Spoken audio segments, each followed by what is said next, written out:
The views expressed on the Nova Society are those of the panelists and guests and do not necessarily reflect the views or opinions of the Phoenix Research Institute or any institution which any panel member is associated. Welcome back to the Nova Society, a space where dialogue deepens understanding and civic responsibility comes to life.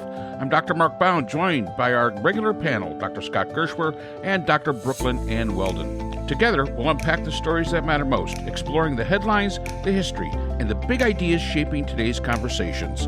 Let's dive in and hear what the panel has for us today. All right, Brooke, what do we got for today? For today, we have a question from Amanda, who lives in Morrisville, North Carolina. And Amanda asks, "Do you? I know where that is. Yes, I do.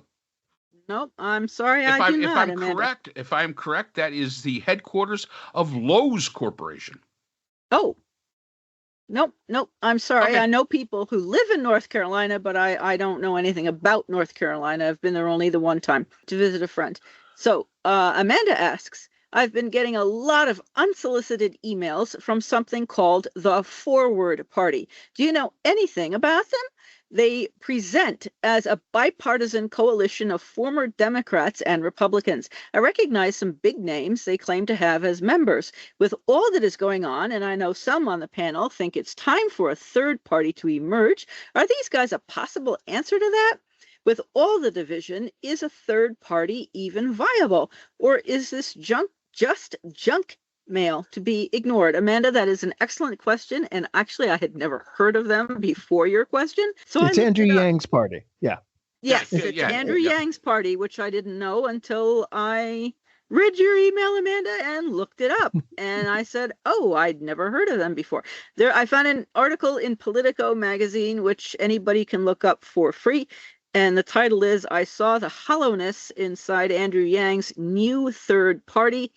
And it's written by Mary Anna Mancuso, and this was published on the 4th of August in 2023.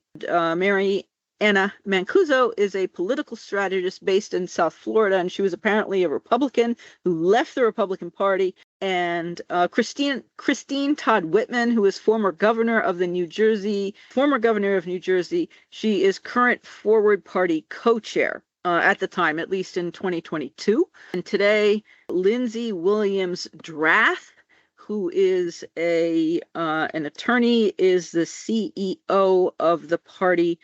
And you can look her up online, which I also did. So I am not familiar at all with them. But the fact, they organized in 2020, and this is now 2025. So what are your thoughts, Mark and Scott? I'm not sure that they're really... I've never seen them on the ballot for anything. No. Anywhere. Yeah. So, the only thing I really know about it is last week, I think it was, when we were having this conversation, I said it's time to bring back Andrew Yang and talk to him and listen to what he has to say about universal basic income. And I think somebody had complained about Andrew Yang. As it said, he was a Democrat. He did run for president on the Democratic line, but then he left the Democratic Party and formed the Forward Party, and that's about it. Yeah. Question then for you, Scott. Remember the many times that you've discussed that the United States would become a rentier state? So then So then let's just say Forward Party and Andrew Yang is elected president of the United States. Then how would a basic income? Universal basic income. Yeah. Thank you. Universal basic income. How does that differ from the rentier state where Trump, for instance, would give everybody a basic income, presumably, like what you were saying before?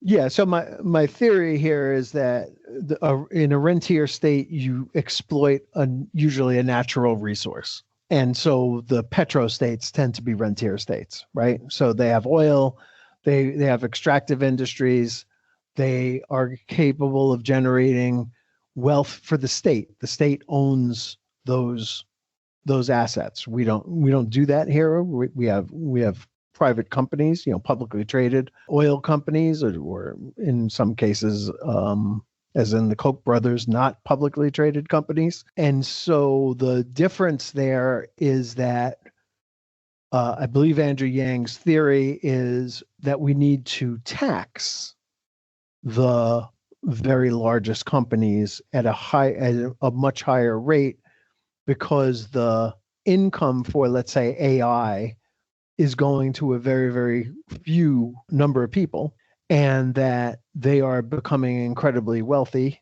and everybody else is getting poorer. And what we need to do is we need to make sure that we're taxing that at something probably around 90% of the entire revenue that they bring in, or profit that they bring in, and distribute that to people, not based on cronyism or what some of the other sort of peculiarities of the rentier state, which is based on, like, are you a member of the party, or are you in good favor with the government? This is straight up taxation, and then a monthly stipend going to every family or every individual in America from them. So, I mean, that's the basic difference there, as far as I can tell, between a rentier state and just taxation and redistribution, which was always the case in America until Ronald Reagan grabbed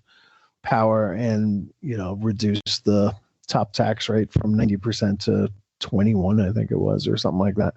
Right. So Ronald Reagan's known as the big tax cutter, but the fact is that after that big tax cut, he raised taxes 11 times, but never on the wealthy. And so he even taxed Social Security, which is as bizarre as it gets, I think. And so the difference is taxation, essentially. Revenue gets taxed. It's not extractive industry or a natural resource that the government itself exploits. Private industry gets to go and do what they want to do.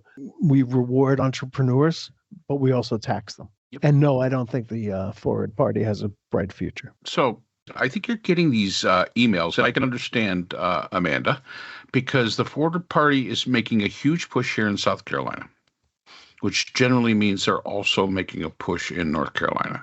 So you have to decide whether or not they're legit or not.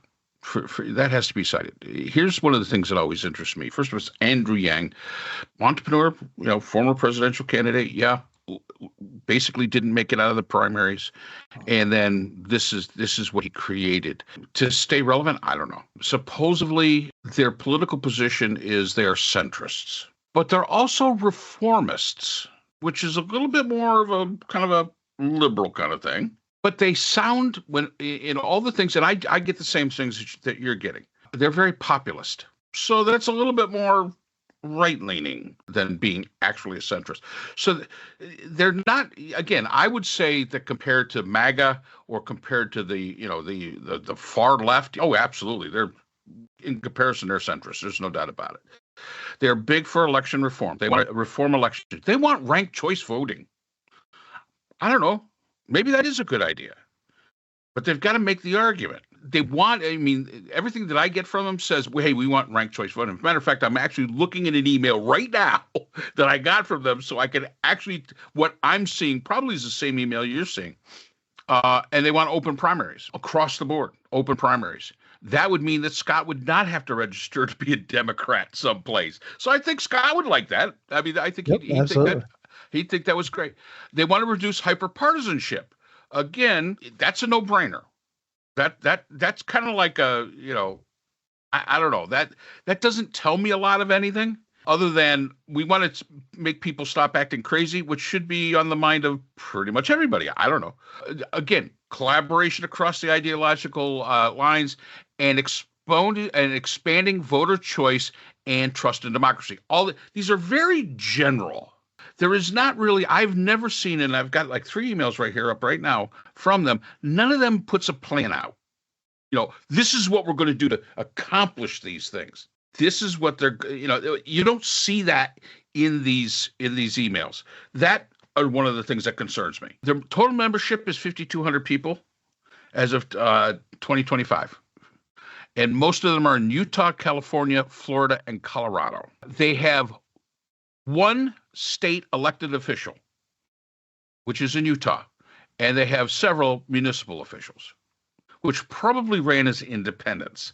And they're basically working to be able to gain access to to be recognized on the ballot in places like South Carolina, Arizona, and Maine. So how do I look at this?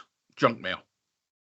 I look at it junk mail. Because if you're going to tell me that you're going to do these, I like what I hear, but now tell me how you're going to do it. That's kind of the thing that gets me. How are you trying to get, again, I'm in South Carolina, and I know they are actively trying to get ballot access in South Carolina.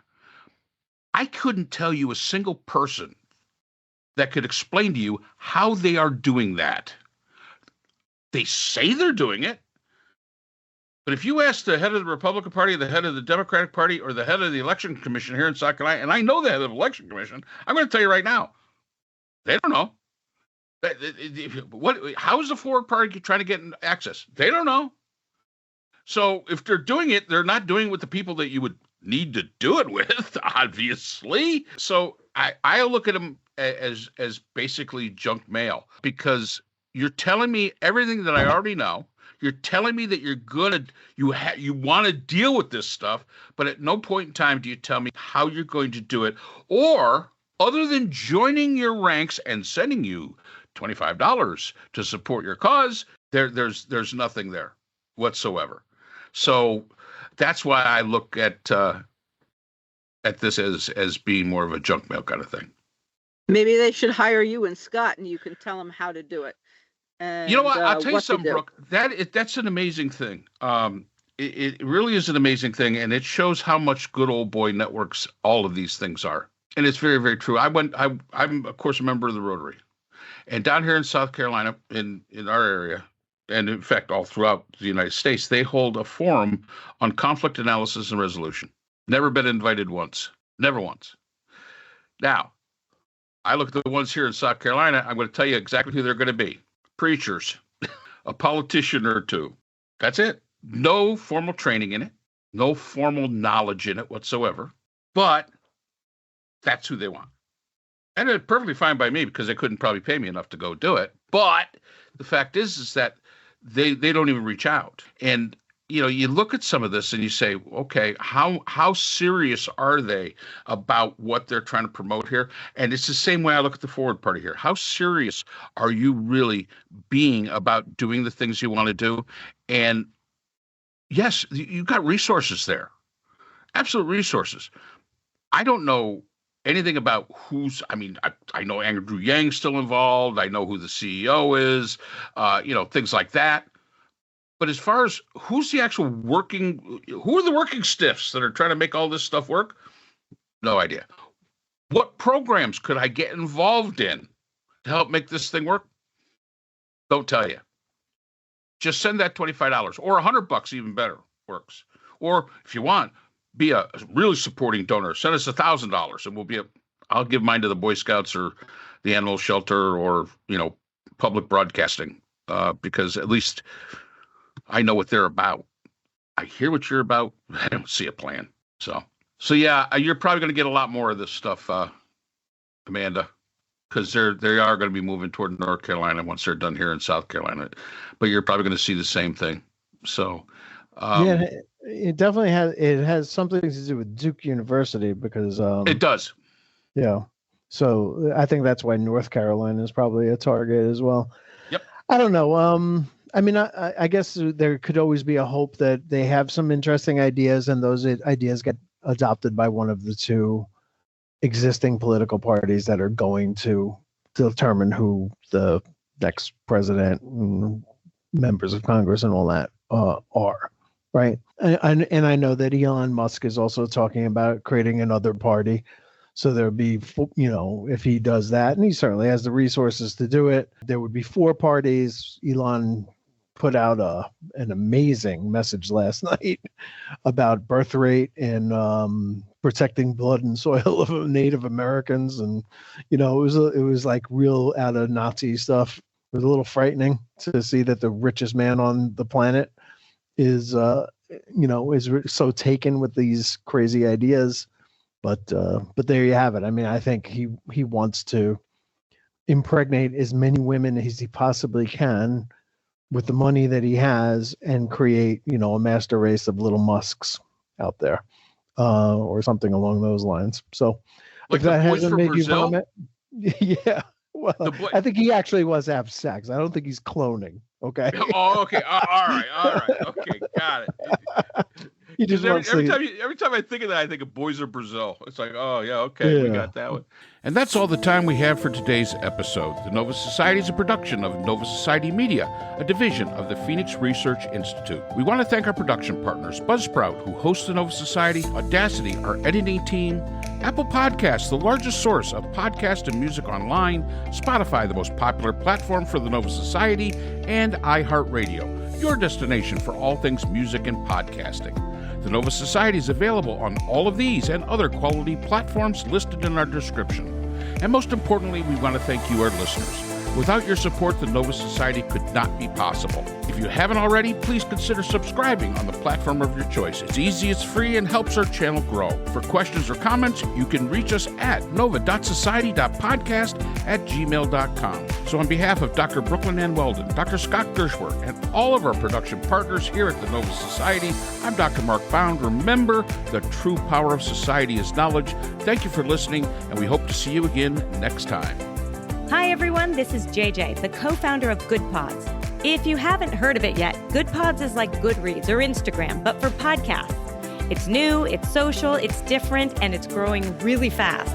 There are more than 2 million podcasts, and we know that it is impossible to figure out what to listen to. On Good Pods, you follow your friends and podcasters to see what they like. That is the #1 way to discover new shows and episodes. You can find Good Pods on the web or download the app. Happy listening!